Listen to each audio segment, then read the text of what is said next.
ദൈവത്തിൻ്റെ പരിശുദ്ധ നാമം വാഴ്ത്തപ്പെടുമാറാകട്ടെ. നമ്മുടെ ദൈനംദിന ജീവിതത്തിൽ അനുവർത്തിക്കേണ്ട ചില പ്രായോഗിക ചിന്താശകലങ്ങൾ തുടർമാനമായി പങ്കുവയ്ക്കണമെന്ന് ആഗ്രഹിക്കുന്നു. മനുഷ്യജീവിതത്തിലെ സമസ്ത മേഖലകളിലും ദൈവവചനത്തിന് സ്വാധീനമുണ്ട്. നമ്മുടെ ജീവിതപാതയിൽ ദുഃഖം, കഷ്ടത, പ്രതികൂലം, പ്രതിസന്ധികൾ, രോഗം, പ്രിയപ്പെട്ടവരുടെ വേർപാട്, ഇങ്ങനെ നാം ആഗ്രഹിക്കാത്ത പലതും സംഭവിക്കാൻ സാധ്യതയുണ്ട്. എന്നാൽ ഇതിൻ്റെ എല്ലാം മധ്യത്തിൽ ദൈവത്തിൻ്റെ കരസ്പർശം നമ്മെ തലോടാറില്ലേ? നമ്മുടെ ജീവിതത്തിൽ സന്തോഷത്തിൻ്റെയും ആശ്വാസത്തിൻ്റെയും ദിനങ്ങൾ ദൈവം പ്രദാനം ചെയ്യുന്നില്ലേ? പ്രതികൂല സാഹചര്യങ്ങളിലും അനുകൂല സാഹചര്യങ്ങളിലും സന്തോഷത്തിലും സന്താപത്തിലും ഒരു ക്രിസ്തീയ വിശ്വാസിയുടെ മനോഭാവം എന്തായിരിക്കണം? ഏത് സാഹചര്യത്തിലും തൃപ്തരായിരിക്കണമെന്നാണ് ദൈവം തൻ്റെ ജനത്തെക്കുറിച്ച് ആഗ്രഹിക്കുന്നത്. ആ മാതൃക പിൻപറ്റിയ പഴയ പുതിയ നിയമ വിശുദ്ധന്മാരെ നമുക്ക് വചനത്തിൽ കാണാം. ലോകത്തിൻ്റെ പ്രമാണം എപ്പോഴും അസംതൃപ്തിയുടേതാണ്. ഉദ്യോഗസ്ഥർക്ക് പ്രമോഷനും ശമ്പള വർധനയും വേണം. ബിസിനസ്സുകാർക്ക് കൂടുതൽ ലാഭം വേണം. എത്രമാത്രം പദവി ലഭിച്ചാലും ധനം ലഭിച്ചാലും പോരാ എന്ന മനോഭാവമാണ് ലോകത്തിൻ്റേത്. ഈ പ്രമാണം സദൃശവാക്യത്തിലും നമുക്ക് കാണാം. 30:15. ഇതൊരു സത്യത്തിലേക്കാണ് വിരൽ ചൂണ്ടുന്നത്. ലൗകിക നേട്ടങ്ങളൊന്നും മനുഷ്യന് സംതൃപ്തി തരികയില്ല എന്ന സത്യം. എന്നാൽ കർത്താവിൻ്റെ ഗിരിപ്രഭാഷണത്തിൽ തൃപ്തിയുടെ സമവാക്യം ചൂണ്ടിക്കാണിക്കുന്നു. മത്തായി 5:6.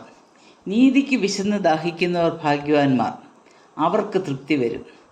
തൃപ്തി ലഭിക്കുന്നതിനുള്ള കർത്താവിൻ്റെ മാനദണ്ഡം ഇതാണ്.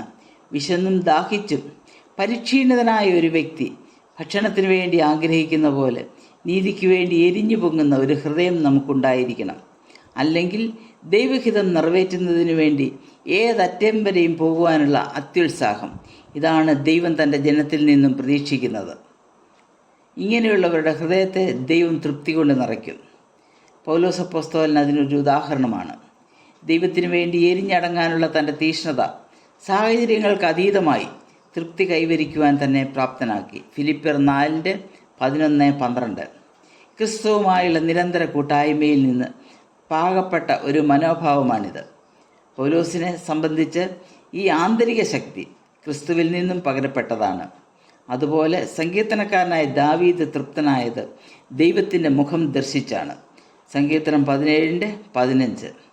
അങ്ങയുടെ സാന്നിധ്യം ഞാൻ കാക്ഷിക്കുന്നു, അനുഭവിക്കുന്നു. ഞാൻ എപ്പോഴും തിരുസന്നിധിയിലെ സന്തോഷം ആസ്വദിക്കുന്നു. അതെൻ്റെ മനസ്സിനെ കുളിർപ്പിക്കുന്നു, എനിക്ക് തൃപ്തി നൽകുന്നു. ഈ മനോഭാവത്തിലേക്ക് ദാവീദിനെ നടത്തിയത് ദൈവിക സാന്നിധ്യമാണ്. പൗലോസ് തൻ്റെ ഭൗതിക നേട്ടങ്ങളെല്ലാം ചപ്പെന്നും ചവറെന്നും എണ്ണി ക്രിസ്തുവിൽ നിന്നുള്ള തൃപ്തിയുടെ സമവാക്യങ്ങൾ ശീലിച്ചെടുക്കുന്നു. ദാവീദ് തൻ്റെ ഹൃദയ കണ്ണുകൊണ്ട് ദൈവിക സാന്നിധ്യം രുചിച്ചറിഞ്ഞ് തൃപ്തനാകുന്നു. തൃപ്തി എന്നത് ആന്തരികമായ അവസ്ഥയാണ്, ബാഹ്യമല്ല, ഭൗതികമല്ല, ആത്മീയമാണ്. ക്രിസ്തീയ വിശ്വാസത്തിൻ്റെ അടിസ്ഥാന പ്രമാണമാണ് സാഹചര്യങ്ങൾക്ക് അതീതമായി തൃപ്തരായിരിക്കുക എന്നത്. ദൈവിക ദാനമായ തൃപ്തി നമ്മുടെ ജീവിതത്തിലും ശീലമാക്കാം. ദൈവമായ കർത്താവ് അതിന് നമ്മെ ഓരോരുത്തരെയും സഹായിക്കട്ടെ. ദൈവത്തിൻ്റെ നാമം മാത്രം മഹത്വപ്പെടുമാറാകട്ടെ.